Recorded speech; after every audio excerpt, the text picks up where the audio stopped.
For many years, preventing dengue fever in Honduras has meant teaching people to avoid mosquito bites.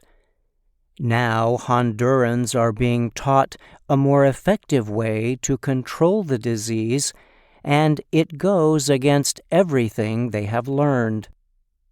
Recently, a small group of people cheered as Hector Enriquez freed mosquitoes from a glass jar. Enriquez did that to bring attention to a program to suppress the viral disease dengue fever. He did so by releasing millions of special mosquitoes in the Honduran capital of Tegucigalpa.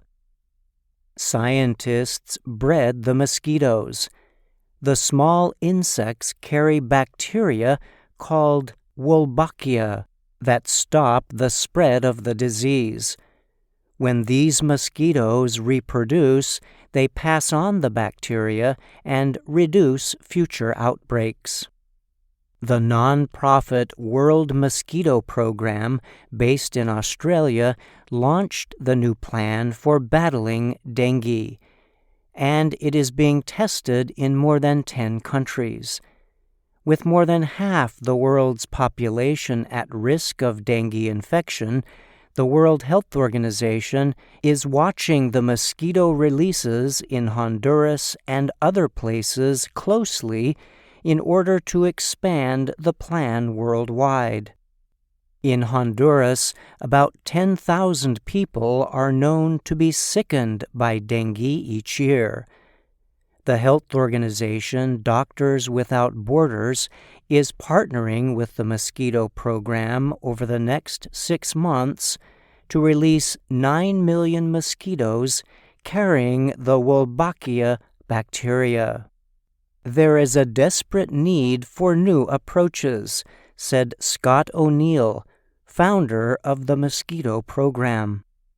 Scientists have made progress in recent years to reduce the threat of infectious diseases, including diseases spread by mosquitoes, like malaria.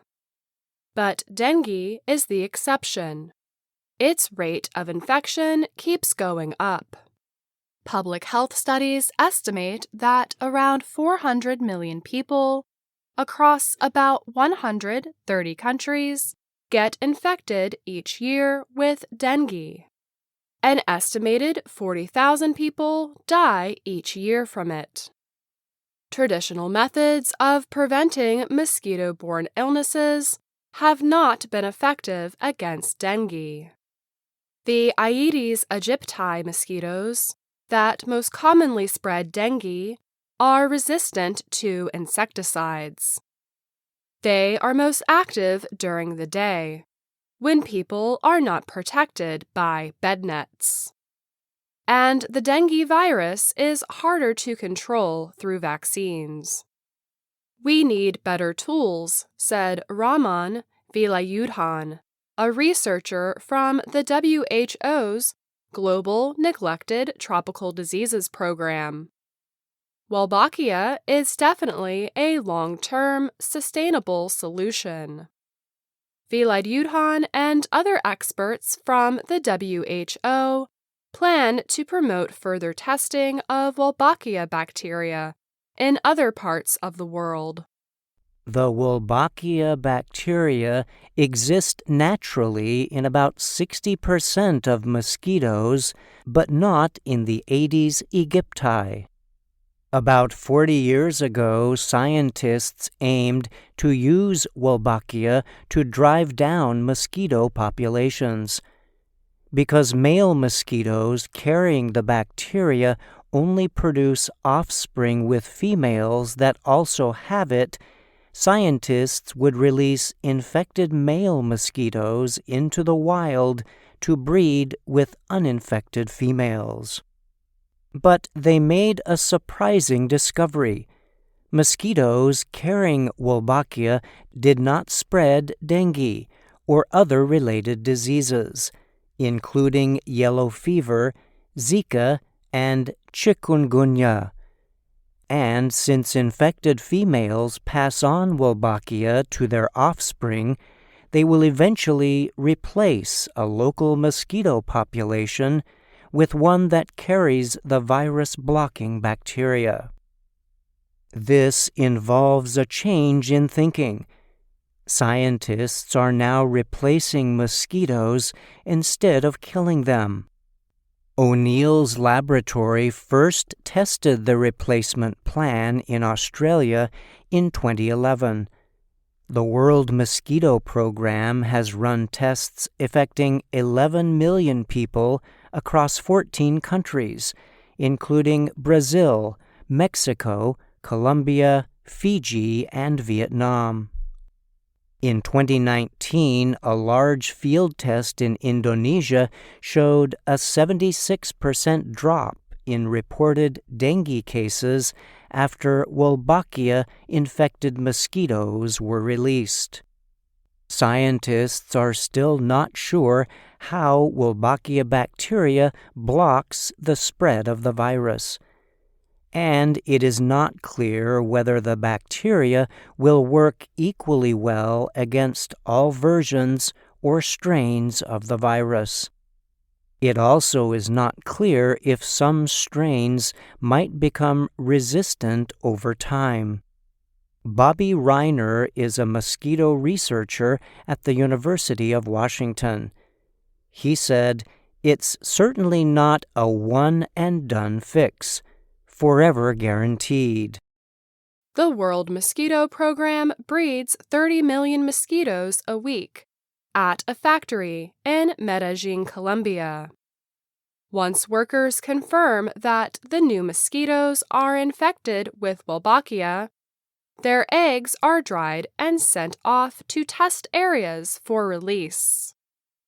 The Doctors Without Borders team in Honduras recently went around Tegucigalpa to enlist local help in incubating mosquito eggs bred in the Medellin factory. They received permission to hang glass jars from tree branches that contained water and mosquito eggs. After about 10 days, the mosquitoes would hatch and fly off. That same day, workers from Doctors Without Borders released thousands of dengue-fighting mosquitoes into the air. Some of the most common questions from the community were about whether Wolbachia would harm people or the environment. Workers said that the bites from the special mosquitoes were harmless. Maria Fernanda Marin is a 19-year-old student working for Doctors Without Borders. She showed neighbors a photo of her arm covered in bites to help earn their trust. Lourdes Betancourt is a 63-year-old volunteer with the Doctors Without Borders team. She had been sickened by dengue several times and was not sure about the new plan at first. But Betancourt now urges her neighbors to let the good mosquitoes grow in their yards. "I tell people not to be afraid, that this isn't anything bad, to have trust," Betancourt said. "They are going to bite you, but you won't get dengue." I'm Faith Perlow. And I'm Brian Lynn. For many years, preventing dengue fever in Honduras has meant teaching people to avoid mosquito bites.